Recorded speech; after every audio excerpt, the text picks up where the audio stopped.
지금 말씀드린 부분은 ESG 관련과 관련해서 글로벌 기업들은 어떻게 대응을 하고 있고 또 기업들의 성과는 어떤지 시사점은 언제에 대해서 그 회사가 속한 떡종이나 규모, 그 나라가 속한 국가의 주체의 수준, 이 관계자의 대응 정도에 따라서 ESG에 대한 직접 대응 방식은 달라질 수밖에 없습니다. 저희 디로이트가 글로벌에 수행한 서베이를 해봤더니 글로벌 기업들이 ESG 이슈를 대응하는 방식을 7가지 이유로 했었습니다. 자치에 있는 대응은 ESG 이슈에 대해서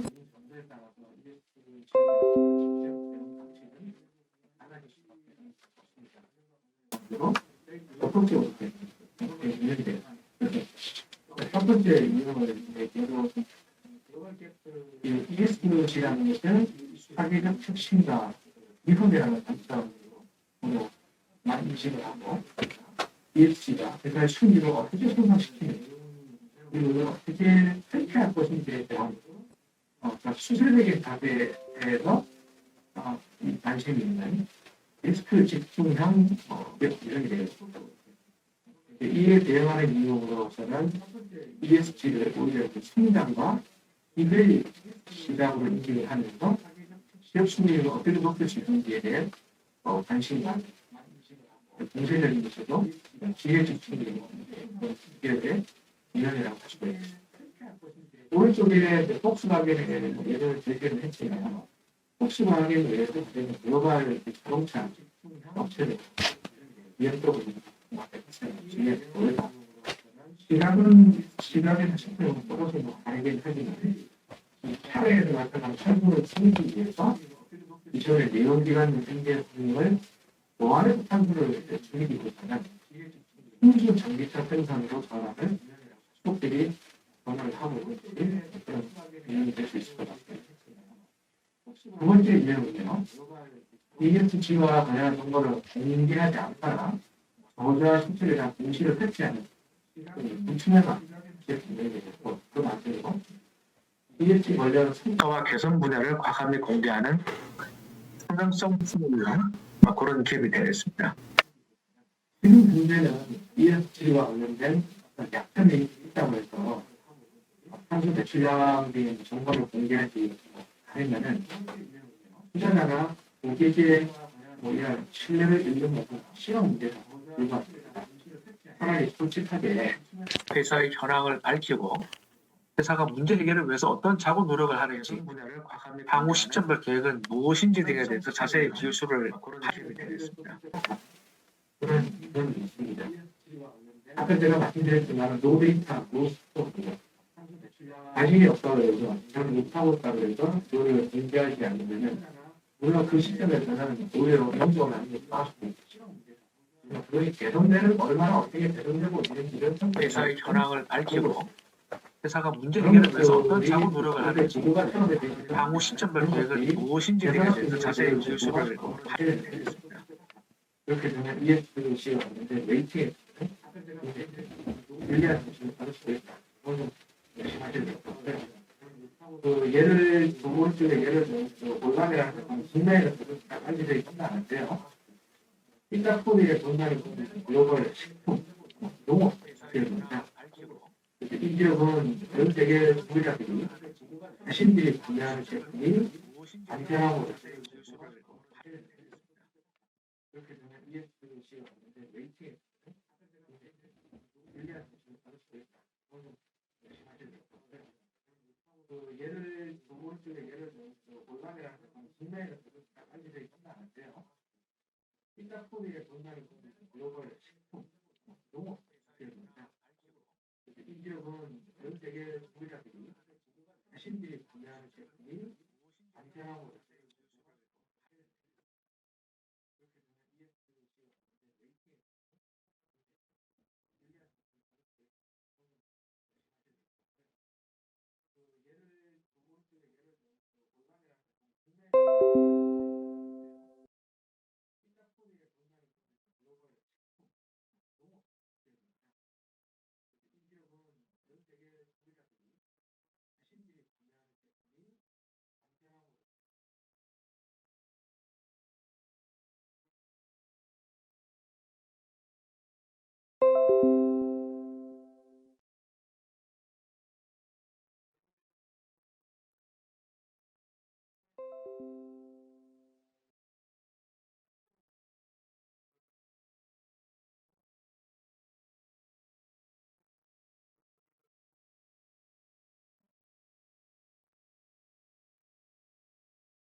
거래를 목적으로 그냥 일정한 거래를 주면서 이제 행하는 그런 기업 유형이 되겠고요. 이와 생태계 집중형은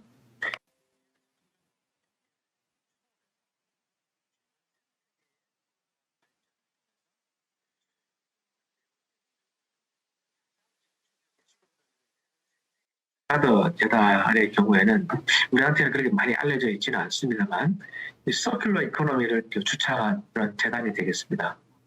그래서 재생 가능한 경제 시스템으로서 이 산업 시스템 전반의 혁신을 바탕으로 쓰레기를 없애는 방향으로 재화와 용역을 재정의하는 그런 서큘러 이코노미를 목표로 하는 그런 재단이고요. 나중에 보여드릴 이케아라든지 그다음에 구글, 르노 이런 다국적 기업들이 전략 파트너로 참여를 하고 있습니다. 다섯 번째 유형이 되겠는데 협업형 기업이라고 이제 할 수 있겠습니다. 여기 보시면은 마르스라는 기업이 나오는데요. 우리한테 익숙한 이름은 아니지만 그 초콜릿 중에 M&M, 스니커즈, 스키틀 하면 아마 잘 아실 겁니다. 이 초콜릿 브랜드하고 동물 사료 이런 것들을 판매하는 이제 미국 회사인데요. 이 초콜릿의 주원료가 이제 코코아인데요. 이 이런 코코아 등 농작물을 재배하는 개발도상국의 농민이나 소상공인에 대한 지원, 그리고 고용, 이런 것들을 통해서 공급망의 지속 가능성을 향상시켜주는 그런 비즈니스 모델을 가져가는 경우도 있습니다. 여섯 번째는 보존형 기업 대 재생형 기업 유형이라고 명칭을 좀 붙였는데요. 현 상태를 유지하면서 해를 끼치지 않는 그냥 접근 방식이고요. 그와 대비해서 현 상태를 넘어서 복원하고 재구성을 목표로 삼는 그런 공급망의 지속 가능성을 향상시켜주는 그런 비즈니스 모델을 가져가는 경우도 있습니다. 여섯 번째는 보존형 기업 대 재생형 기업 유형이라고 명칭을 좀 붙였는데요. 현 상태를 유지하면서 해를 끼치지 않는 그냥 접근 방식이고요. 그와 대비해서 현 상태를 넘어서 복원하고 재구성을 목표로 삼는 그런 공급망의 지속 가능성을 향상시켜주는 그런 비즈니스 모델을 가져가는 경우도 있습니다. 여섯 번째는 보존형 기업 대 재생형 기업 유형이라고 명칭을 좀 붙였는데요. 현 상태를 유지하면서 해를 끼치지 않는 그냥 접근 방식이고요. 그와 대비해서 현 상태를 넘어서 복원하고 재구성을 목표로 삼는 그런 공급망의 지속 가능성을 향상시켜주는 그런 비즈니스 모델을 가져가는 경우도 있습니다. 여섯 번째는 보존형 기업 대 재생형 기업 유형이라고 명칭을 좀 붙였는데요. 현 상태를 유지하면서 해를 끼치지 않는 그냥 접근 방식이고요. 그와 대비해서 현 상태를 넘어서 복원하고 재구성을 목표로 삼는 그런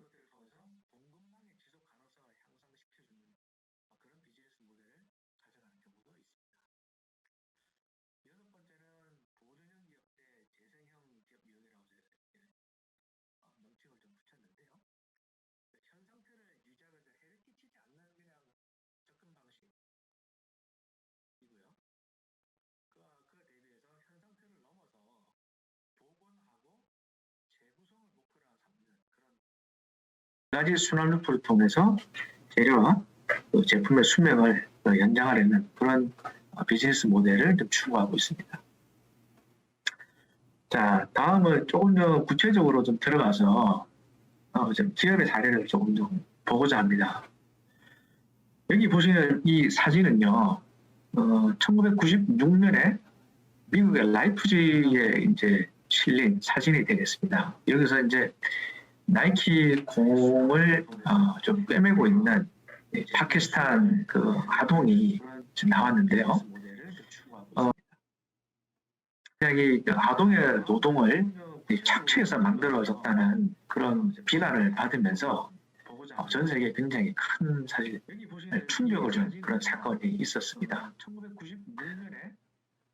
네, 여기는 이제 축구공을 만드는 곳이었는데 여기뿐만 아니라 이제 인도네시아 같은 경우에 나이키의 이제 신발 공장이 있었다 그래요. 여기서도 굉장히 열악한 노동 환경 하에서 이 착취 또 폭력에 시달리는 근로자들에 대한 폭로가 이어지면서 매출액과 주가가 급락을 했다고 합니다. 그래서 오른쪽에 보시면 44,492 레이버 이어즈라고 나오는데 이게 뭐냐면요. 그 당시 어떤 비유를 했었냐면 축구공을 만드는 곳이 마이클 조단이 그 나이키 농구화를 광고를 할 때 광고 계약금이 약 2천만 달러였다고 합니다. 그러니까 이 2천만 달러를 여기 있는 그 인도네시아의 노동자가 벌기 위해서는 44,492년을 일해야 이 돈을 벌 수 있는 돈이었다고 합니다. 그 다음에 일주일에 저희 뭐 주 52시간 얘기하는데 일주일에 77시간에서 84시간 정도 노동을 했다고 하고요. 감독관들이 평균 매일 평균 15명의 여성들을 갖다가 폭행을 했다는 그런 기사가 나옵니다. 근데 안타깝게도 여기 이 나이키의 이 하청 공장은 인도네시아에 있었지만 사실은 이 회사는 한국 회사였습니다. 그래서 이제 한국 기업들까지도 굉장히 좀 비난을 받는 그런 일들이 사실 있었습니다. 처음에는 나이키 대응은 사실은 이 표에서 보시는 바와 같습니다. 우리가 직접 관리하는 회사가 아니지 않느냐. 하청업체들이고 하청업체 일인데 왜 그걸 우리의 영역 밖에 있는 회사까지도 우리가 관여를 해야 되느냐. 이런 대응들을 사실은 보였었죠. 오히려 그래서 여기서 우리가 이런 공자 노동자들한테 근로를 제공하지 않았으면은 수천 명들의 일자리를 아마 다 잃었을 것이다라고 그런 대응을 초기에 이제 하게 됩니다. 그래서 이제 문제점에 대해서 책임을 질 수 없다는 태도로 이제 일관된 계속 그런 인터뷰 기사를 내보내게 되는 것이죠. 자, 그러면 그럴수록 사실은 반응들은 사실은 더 악화가 되고 기업들은 나이키라는 기업은 계속해서 오명을 쓰게 되는 그런 상태가 이제 지속이 됩니다. 그러면서 나이키가 이제 능동적으로 다시 한번 이제 대응을 하게 됩니다. 그래서 98년도 이제 5월이 되면은 필 라이트라는 그 나이키의 이제 오너입니다. 그 나이키 CEO가 나이키 제품은 노예 임금과 강요된 산업, 가혹행위가 동료가 되었습니다라고 이렇게 이제 본인이 인정을 지금 합니다. 그러면서 여러 가지 이제 조치들을 넣어놓게 되는 것이죠. 그래서 기업 내에 책임 있는 이런 것들을 관리할 수 있는 부서를 설립을 하게 됩니다. 그래서 직접적으로 나이키하고 사실은 관계없는 그냥 서플라이 체인에 있는 회사이긴 했지만 그 회사에 대해서도 관리를 하겠다라는 정책을 발표를 하게 되고요. 그다음에 전 세계에 600여 곳에 있는 공장들 주로 나이키 이제 그 비즈니스 모델은 무엇이었냐면요. 모든 생산 공장은 이런 저개발 국가에다 다 갖다 놓고 연구 개발하고 판매만 미국에다 두는 그래서 저가의 생산을 해서 판매만 글로벌 기업에다 글로벌 시장을 상대하는 그런 저가 전략을 취하고 있었기 때문에 전 세계 저개발 국가에 이런 공장들이 많이 있었다 그럽니다. 우리나라도 사실은 이제 80년대, 90년대에 이런 나이키 공장들이 많이 있었다가 이제 저희 임금 수준이 높아지고 이렇게 하면서 다 철수하면서 해외로 다 나갔던 것이죠. 그래서 인도네시아, 파키스탄 이렇게 나왔던 것인데 그래서 2005년도 4월이 되면은 계약을 맺고 있는 전체 공장의 생산 정보들 인권 상태라든지 임금이라든지 이런 것들 모든 것들을 다 공시를 하게 되면서 신뢰를 회복을 하게 됩니다. 그래서 2007년이 되면 미국의 최우수 기업 3위로 올라서기도 하고요. 그다음에 여러 가지 공급 사슬과 관련된 노동 조건을 갖다가 굉장히 향상시키면서 우리 경영학 교과서에서 굉장히 이제 그 개과천선한 아주 모범 사례로 지금은 많이 등장을 하고 있습니다. 물론 지금도 저개발 국가에서 저임금에 시달리는 그런 것들이 아직도 있다라고 비난을 받기는 하지만 사실은 이 나이키만 이렇게 변한 것이 아니라 이 나이키와 경쟁 관계에 있던 아디다스라든지 이런 아식스라든지 이런 것들도 사실은 과거에 다 그런 식의 경영을 해왔다가 직접적인 비난을 받지는 않았었지만은 이런 사례를 보고서 그런 생태계 자체가 굉장히 변해버린 그런 케이스라고 이제 보시면 되겠습니다. 다음은 이제 이케아인데요.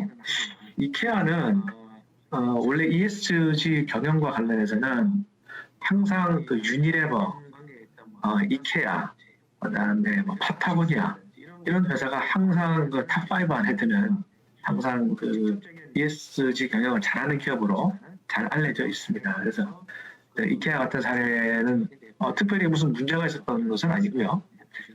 지금 보여드리는 것은 지금 그런 사례들을 좀 보여드리는 건데 이 부분은 좀 그냥 넘어가겠습니다. 이 부분은 이런 걸 하고 있다는 거는 그냥 보셔도 될 것 같고요. 지금 시간이 별로 없어서 이것들은 그냥 보셔도 될 것 같고요. 파타고니아는 아까 제가 말씀을 드렸던 부분이고 네. 아까 말씀 안 드렸던 게 매년 매출액의 1%를 지구에 내는 세금이라는 명목으로 기부를 좀 하는 그런 기업이 되겠습니다. 그래서 도넛 경제의 모델 이것도 말씀을 드리면 좀 길 것 같아서 이걸 한번 그냥 읽어보시는 걸로 제가 하겠습니다. 이렇고요. 제가 좀 더 말씀을 드리고 싶은 기업의 사례는 이제 유니레버의 사례를 조금 더 시간을 할애를 좀 하려고 제가 앞부분을 조금 넘어갔습니다. 유니레버는 잘 아시는 것처럼 바세린, 도브 비누 이런 걸로 해서 유명한 회사죠. 근데 유니레버의 그 오른쪽에 있는 그 폴 폴만이라는 이 CEO 분이 굉장히 유명하신 ESG 경영에 아주 뭐라 그럴까요? 아주 선구자라고 해야 할까요? 네, 그런 분인데요. 2009년도에 이제 CEO로 취임을 하게 됩니다. 그러니까 이 당시에 폴 폴만이 처음에 했던 일 중에 하나가요. CSR 전담 부서를 이제 해체를 했다고 합니다. 그 해체를 했던 이유는 이 특정 부서에서만 이걸 하는 게 아니다. 특정 부서에서만 별도로 수행하는 자선적 활동이라는 것이 아니라 전사적 역량이 모아져서 유기적이고 통합적으로 접근해야 된다라고 하는 그 발표를 했고요. 두 번째는 또 어떤 결정을 했냐면은 원래 상장 회사들은 분기별로 이제 실적을 발표를 하지 않습니까? 그죠? 근데 ESG 경영이라고 하는 것은 단기적인 관점에서는 이 퍼포먼스를 낼 수가 없거든요. 최소한 중기 내지 장기적인 관점에서 기업을 갖다 경영을 하는 그런 관점인데 이 단기적인 3개월짜리 계속 발표를 하게 되면 경영자들이 단기 성과에 목을 맬 수밖에 없다. 그래서는 ESG 경영을 할 수가 없다라고 해서 과감하게 이런 걸 없앴다고 합니다. 근데 그 당시에 시장의 반응은 굉장히 차가웠죠. 그렇게 하지 않고서 어떻게 기업 가치를 올릴 수 있겠느냐 라고 해서 주가가 굉장히 그 당시에 8%가 발표를 하자마자 8%나 폭락을 했지만 결국은 결과적으로 폴 폴만 회장이 한 10년 정도 재임을 했는데 2019년까지 200%가 넘는 주가가 200% 이상 성장하는 그런 놀라운 결과를 보여줬습니다. 위에 표를 이제 보시는 것처럼 사실 매출액 자체는 그렇게 늘지 않았습니다. 과거를 보시면은 2009년도에 570억 불, 좀 잘 나갔다가 18년도에 640억 불, 20년도에 우리 코로나 때문에 조금 떨어졌을 수 있지만 19년도에도 올라가진 않았는데 사실은 이런 그 ESG 경영이 아주 모범 사례로 꼽히면서 주가는 계속해서 K거가 9% 이를 정도로 그래서 이게 단순하게 숫자를 높인다고 해서 주가가 오르는 것은 아니고 이런 ESG 경영을 한다는 것 자체가 지속 가능성을 높여주고 그럼으로 인해서 주가를 계속해서 상승시키는 그런 역할을 했다라는 그런 사례를 좀 말씀을 드리고 싶어서 제가 말씀을 드렸고요. 마지막으로 내가 좀 드리고 싶은 말씀은 이 표입니다. 그래서 ESG 경영의 궁극적인 목적은요, 기업 가치를 제고시키는 겁니다. 과거의 CSR 활동은요, 기업 활동, 기업 가치를 제고한다는 그런 궁극적인 목적은 없었습니다. 단지 기업의 체면을 유지하거나 아니면 기업의 CEO나 직원들이 어떤 자선적인 활동, 단순하게 그냥 코스트였죠. 코스트 익스펜스였습니다. 익스펜스. 근데 ESG 경영은 그게 아니라는 거죠. 이런 활동을 하더라도 그것이 우리의 경영 전략이나 목표하던 무언가가 온라인이 되어서 어떤 자본적 지출이 돼야 된다는 거죠. 수익적 지출이 아니라. 그래서 투자의 영역으로 들어가야지 그것이 단순하게 돈을 기부하고 그런 활동이 되어서는 그것이 이제 ESG 경영하고 CSR에 대한 큰 차이라고 제가 초반에 말씀드렸던 게 이제 그런 내용이 되겠습니다. 여기 보시는 포뮬라는요, 뭐 익숙하지 않으신 분도 계시겠지만 기업의 가치를 평가하는 DCF라는 그런 모델입니다. 근데 보시면 위에가 이제 캐시플로우죠. 매년의 현금 흐름을 일정한 할인율, 위험 할인율이죠. R은 이자율입니다. 이걸 나누면은 그 기업의 가치가 이제 평가가 되는 것이죠. 이게 이제 우리 재무 관리에서 말하는 이제 기업 가치를 형성하는 그런 모델이 되겠습니다. 결국은 분자에 있는 캐시플로우를 늘리든지 분모에 있는 이자율을 낮추든지 이 두 가지 중에 하나가 또는 뭐 두 가지가 다 되면 좋겠지만 이런 활동이 돼야지 기업의 가치가 높아진다라는 그런 개념으로 이제 보셔야 될 것 같습니다. 그래서 이 밑에 분모가 낮아진다는 의미는 기업의 지속 가능성이 높아지면 그만큼 할인율이 줄어든다는 것이죠. 그래서 주주가 투자할 때에도 혹은 외부에서 돈을 빌릴 때에도 낮은 기대 수익률을 가지고서 우리가 경영을 할 수 있다는 것이죠. 기대 수익률이 낮다 그러는 얘기는 이자율이 낮다는 것이고 똑같은 이자 비용이라면 더 많은 돈을 우리가 빌릴 수 있다는 그런 의미가 되겠죠. 그런 상태에서 기업의 가치는 당연히 늘어나게 되는 것입니다. 그래서 이 ESG 경영은 환경과 이 사회 문제를 고려한 성공적인 비즈니스 모델 개발, 이것이 이제 핵심이라고 좀 보여지고요. 이런 비즈니스 모델을 잘 실천할 수 있는 좋은 지배구조, 이 세 가지를 갖춤으로써 기업 가치가 제고가 되고 또 사회적 가치가 또 증진되고 그러면서 계속 지속 가능 경영이 이어지는 그것이 ESG의 가장 궁극적인 목적이 아닌가, 이런 말씀을 드리면서 오늘 제 강의는 일단 여기서 마치도록 하겠습니다. 그리고 다음이 이제 Q&A인데요. 아까 이제 첫 번째 ESG 전략을 어떻게 계획할 수 있을지는 제가 아까 24페이지에서 좀 말씀을 드렸었고요. ESG 대응 전략 과정에서 HR은 어떤 역할을 수행하나요? 아까 제가 이제 나이키의 사례를 좀 들지 않았습니까? 이제 그런 것처럼 당연히 우리가 우리 기업이 직접적으로 우리 관리하고 있는 근로자들에 대한 근로조건이라든지 인권 이런 것도 당연히 해야 되지만 예를 들어 직장 내 갑질 이런 것들도 요새는 법으로 다 규제가 되고 있긴 하지만 우리 공급망도 사실은 HR에서 좀 관리를 하셔야 됩니다. HR의 인권 상태가 어떤지 예를 들어 해외에서 우리가 뭔가를 조달하는데 아동노동이나 강제노동 이런 것들은 혹시 없는지, 그다음에 또 다시 국내로 돌아와서 요새 작업상의 안전, 보건 등에 대한 훈련이나 교육 이런 것들도 HR에서 사실은 좀 많이 담당을 하지 않습니까? 그다음에 우리 채용에 있어서의 남녀 비율이라든지 여러 가지 다양성 문제 이런 것들도 요즘 화두가 되고 있는 이슈들이니까 그런 것들을 아마 HR에서 다루면 제일 좋지 않을까 하는 생각이 듭니다. 다음 질문은 우리나라 기업 중에 EU와 미국의 ESG 정책에 잘 대응하고 있는 기업은 어떤 기업이며 어떻게 하고 있나요? 라고 이렇게 질문을 주셨는데요.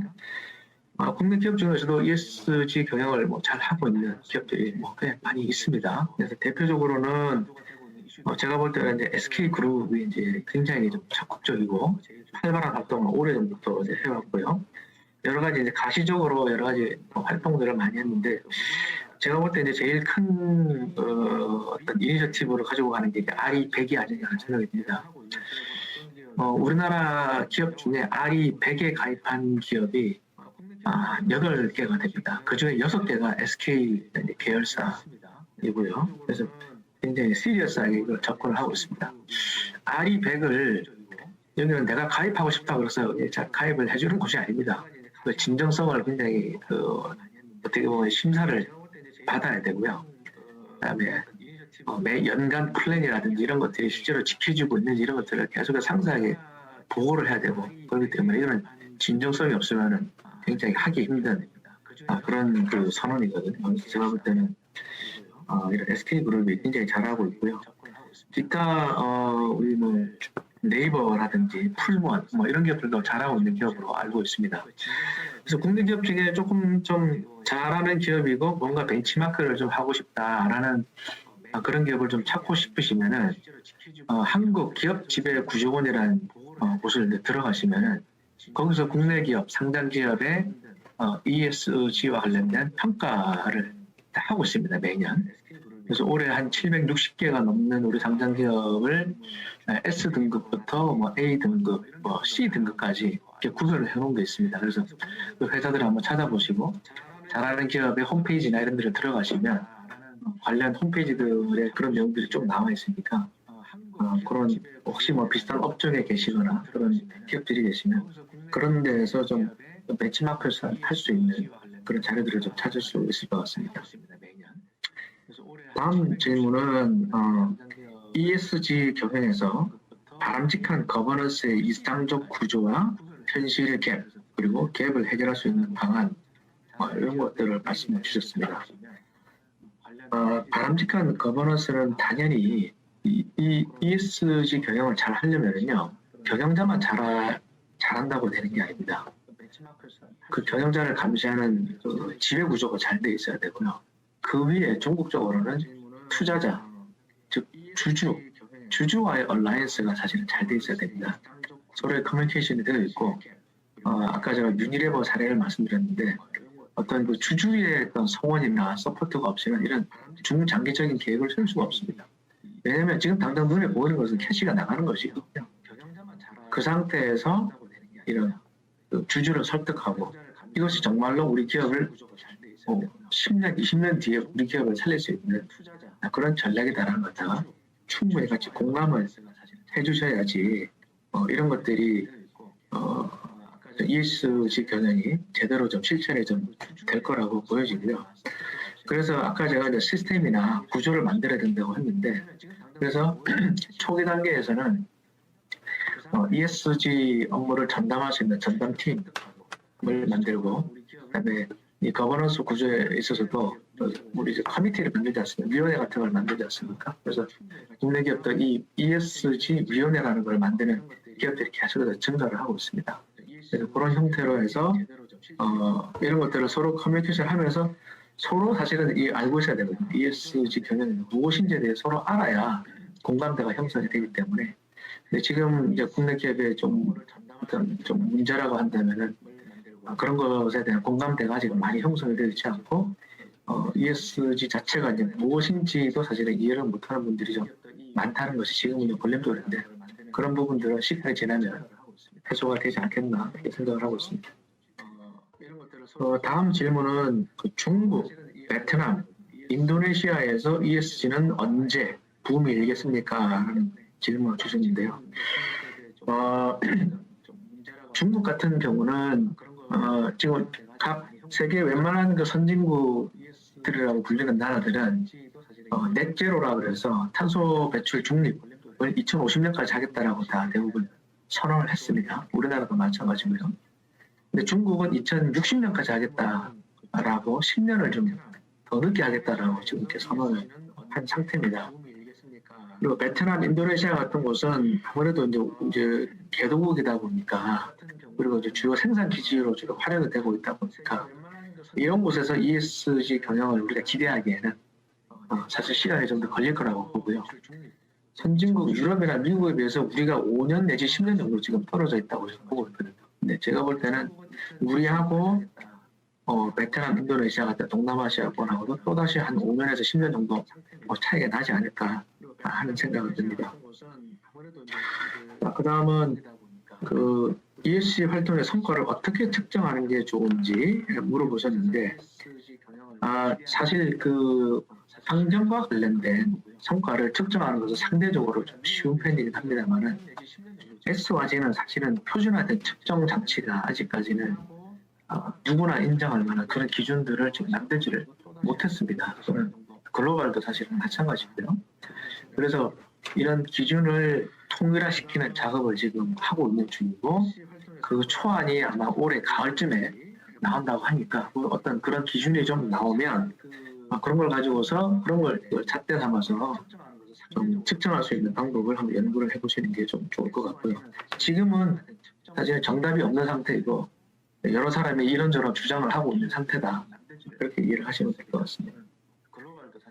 민간 기업의 ESG 영역을 소비자에 국한하는 게 맞는 방식일까요? 저는 소비자에 국한할 필요성도 없고 그렇게 해서도 안 된다고 저는 생각을 합니다. 당연히 어떤 규제, 소비자, 투자자, 공급망, 아까 말씀드렸던 그런 그 이해관계자까지도 모두가 사실은 확장이 되는 것이 좀 맞다고 보고요. 어느 한 곳만 우리가 집중해서 이해관계자라고 생각하기에는 지금은 이해관계자의 범위가 너무나 넓어져 있고 그런 부분들을 다 만족시키지 못하면 어느 한 부분만 만족해서는 제대로 된 ESG 경영을 하실 수 없을 거라고 저는 생각을 합니다. 국가 또는 기관에게 민간에 영향을 주는 게 올바른 방식인지 조심스럽게 여쭙습니다. 이렇게 질문 주셨는데 저는 당연히 영향을 미쳐야 한다고 생각을 합니다. 그 국가 지금 이제 정부의 규제나 이런 것들이 사실은 굉장히 뒷북치는 듯한 그런 규제들이 많이 있거든요. 사실은 기업들이 먼저 나서서 이런 것들을 했었고 이런 것들의 필요성을 정부나 국회에다 계속 알려줬기 때문에 그런 것들이 규제화되고 있는 그런 상황이거든요. 그래서 정부가 좀 늦게 나가고 있다 그러면은 우리 시민단체가 됐든 기업이 됐든 이런 것들을 좀 더 적극적으로 우리 국회라든지 이런 곳을 통해서 국회나 우리 행정부 등을 통해서 법제화할 수 있도록 이런 것들을 푸시하는 게 굉장히 저는 중요하다고 생각을 하고 있습니다. 예, 사전지기 사항은 여기까지인데 혹시 강의와 관련돼서